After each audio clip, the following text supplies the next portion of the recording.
Hi, I'm Derek. And I'm Sarah, and we're the Atypical Hustlers. Today, we want to share a few tips on how to handle your rental property when it becomes vacant. Ideally, this is something that we prefer to avoid, but unfortunately, we must be realistic and accept the fact that properties will be vacant sometimes.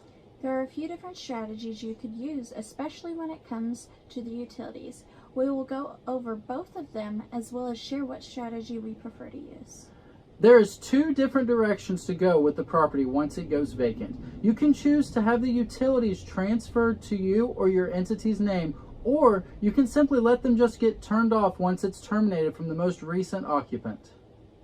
If you choose to have the utilities switched over to your name, here are all the positive things that come with leaving the utilities on. First off, how simple is it to have them transferred to you? It's actually very simple. Every town that we have rentals in have an option of allowing a revolving utility deposit. So all you have to do is simply call, or sometimes the utility company requires a written proof to have your utilities flipped to your name. After a move out, the property usually needs a make-ready done on it, which entails cleaning everything floor to ceiling and sometimes even doing repairs. For this reason, having the utilities in your name is very convenient when it comes to cleaning or hiring a make-ready crew to get it ready. It's not easy at all cleaning a house without electricity and especially without water. This also allows you to leave lights on and let the property appear to be occupied and be a deterrent for any criminals. Another thing that can be done is plugging in a radio. That way you can leave noise on inside of the house. The top negative repercussions would be the risk of a burst water pipe.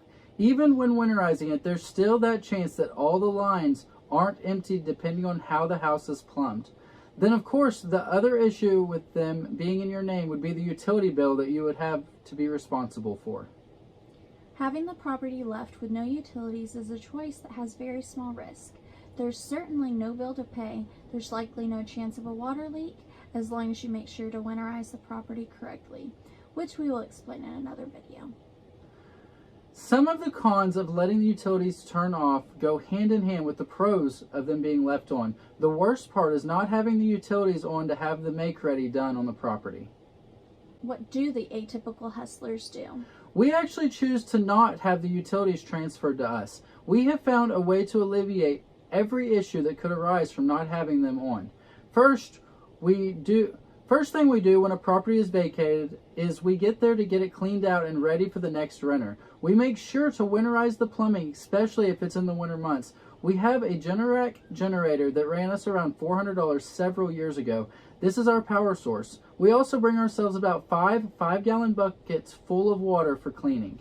If you choose to hire a make-ready crew, then this may not be the route for you because we have yet to find a cleaning person that keeps a generator and a water supply in their trunk.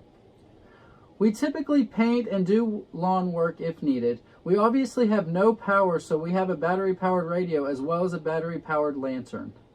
Try to refrain from using an oil lamp because we don't want to upset your insurance company.